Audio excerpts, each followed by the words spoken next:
তোমার সাহস কি করে হয় ত্রিজা? আমার সামনে দাঁড়িয়ে আমার বউয়ের ব্যাপারে, আমার দাদার ব্যাপারে এই কথাগুলো বলার সাহস তোমায় কে দেয়? কে দেয় তোমায়? আমি জানি অনুরাগ, তোমার কতটা খারাপ লাগছে। তুমি তো মেঘলাকে খুব ভালোবাসো, আর এখন বুঝতে পারছি যে এই কথাগুলো শোনার পরে তোমার কতটা কষ্ট হচ্ছে। Shut up. আমি জানি এটা তুমি পরে রিয়েলাইজ করতে পারবে, কিন্তু তখন তো আর কিছুই করার। Shut up and get out. Get out. চল।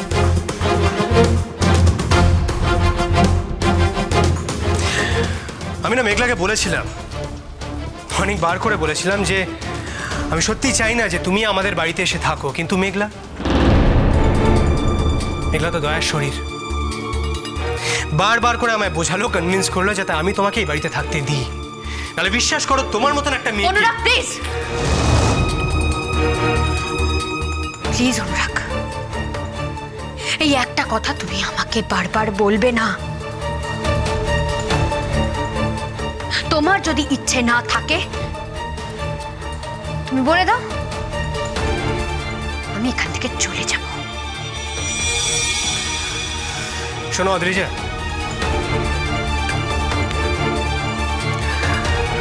তুমি আমাদের বাড়িতে থাকলে বা থাকলে না, তা দিয়ে আমার সত্যি কিচ্ছু যায় আসে না। আমার একমাত্র প্রবলেম কি বলো তো, তুমি মেঘলার বড় দিদি। বাট সমস্যাটা কোথায়, তুমি বোধহয় মাঝে মধ্যে ভুলে যাও যে তোমার সঙ্গে মেঘলার কি সম্পর্ক বা তোমার সঙ্গে আমাদের কি সম্পর্ক, আর সেটা হলে তো খুব মুশকিল।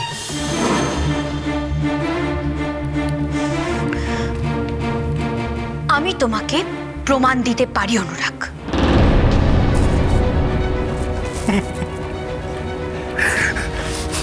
প্রমাণ দাও, প্রমাণ দাও। কি হলো, দাও প্রমাণ দাও, আমি ওয়েট করছি। দাও প্রমাণটা দাও, প্রমাণটা দাও Trija. Give me the bloody proof. প্রমাণটা দাও, প্রমাণটা দাও। আমি যদি জানতাম তুমি এতটা রিঅ্যাক্ট করবে, আমি কিছুতেই এখানে আসতাম না। তুমি কি ভেবেছিলে আমি তোমার এই কথাগুলো শুনে খুব আনন্দ পাবো, খুশি হব, তোমার সঙ্গে হেসে গল্প করব, তাই তো?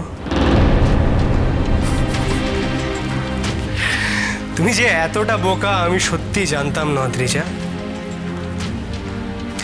তোমাকে দেখে আমার সেটা কখনো মনে হয়নি। এনিওয়ে, তুমি মেঘলার বড় দিদি বলে অনেকক্ষণ ধরে খুব চেষ্টা করে তোমাকে যথেষ্ট সম্মান দিচ্ছি আমি, এরপরে হয়তো আর দিতে পারবো না। তাই বলছি, যতক্ষণ আমার মনে থাকে যে তুমি আঙ্কেলের মেয়ে আর মেঘলার দিদি, ততক্ষণের মধ্যে নিজের মান সম্মান রক্ষা করে এখান থেকে বেরিয়ে যাও। আফটার অল কি বলো তো, তোমার মান সম্মান রক্ষা করা তো তোমারই হাতে। তাই বলছি, মেঘলার ব্যাপারে আর একটাও কথা না বলে গেট আউট। Get out.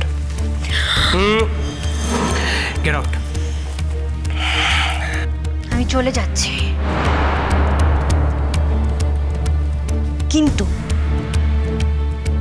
তুমি আমাকে কোনোদিনও ব্লেম দেবে না যে অদ্রিজা সবটা জানার পরেও তুমি কেন আমায় কিছু বলনি।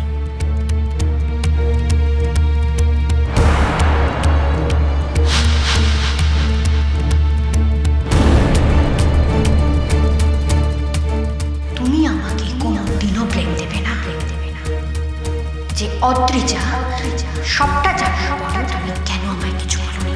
তুমি আমাকে কোনোদিনও ব্লেম দেবে না যে অদ্রিজা সবটা জানার পরেও তুমি কেন আমায় কিছু বলনি।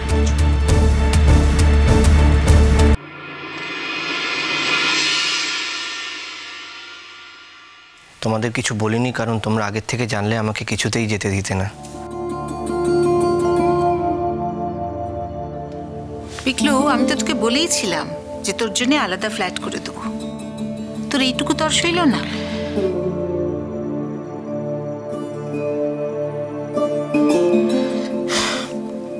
মাসিমণি, আমার সামনেই দিল্লিতে একটা বড় এক্সিবিশন আছে, তার উপরেই সব কিছু ডিপেন্ড করছে।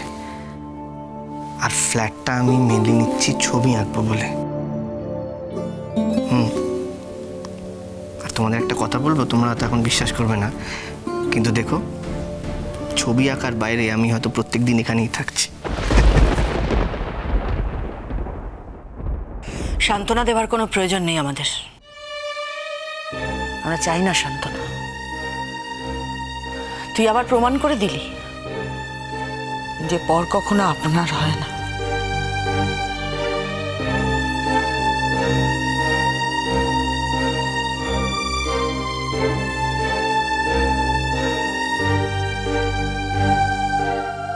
ছোট মাসি, তুমি এই ধরনের কথা বললে কিন্তু আমার পৃথিবীটা এলোমেলো হয়ে যায়। তুমি তো জানো সেই কথাটা খুব ভালো করে জানো। তারপরেও যদি এই ধরনের কথা বলো তাহলে আমার কিছু করার নেই। কিন্তু আর কি বলার আছে শুনি, কি বলার আছে আর? আমরা বাড়ির সবাই যখন ভেবে নিয়েছে কথা যে সব মিটে গেছে, সব ঠিক হয়ে গেছে, তখন তুই এত বড় একটা বোমা ফাটিয়ে বলছিস যে তুই বাড়িতে থাকবি না, বাড়ি থেকে চলে যাবি। কি বলার থাকতে পারে আর? ভুল কি শুধু ছোটদেরই হয় পিগলো, বড়দের হয় না?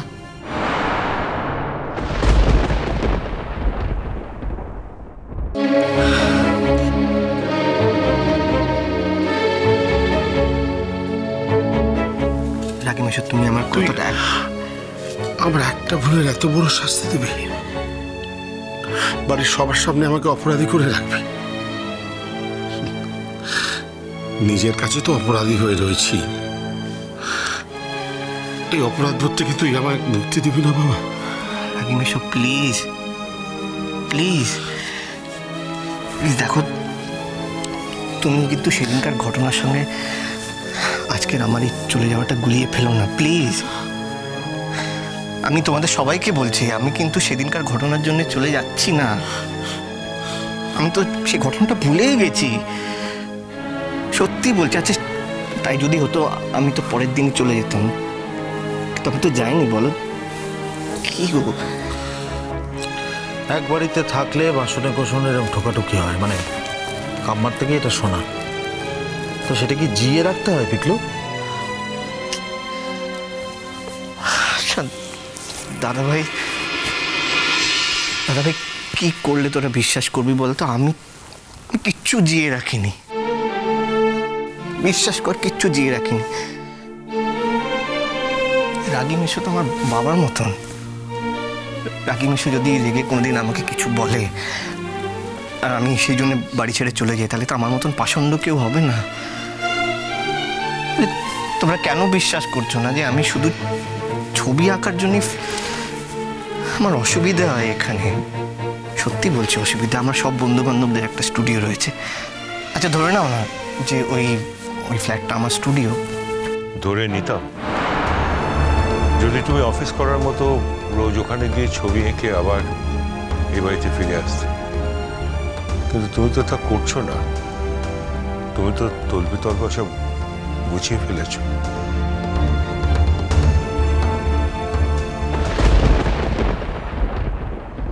বোন বলে যদি সত্যি ভেবে থাকো, প্লিজ এই বোনটাকে ছেড়ে যেও না। এক্ষুনি অনুরাগকে ডেকে পাঠাতেই হবে।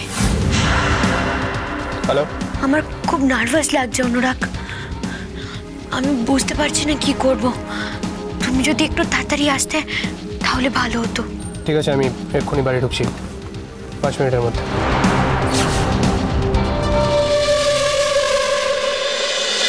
পিছে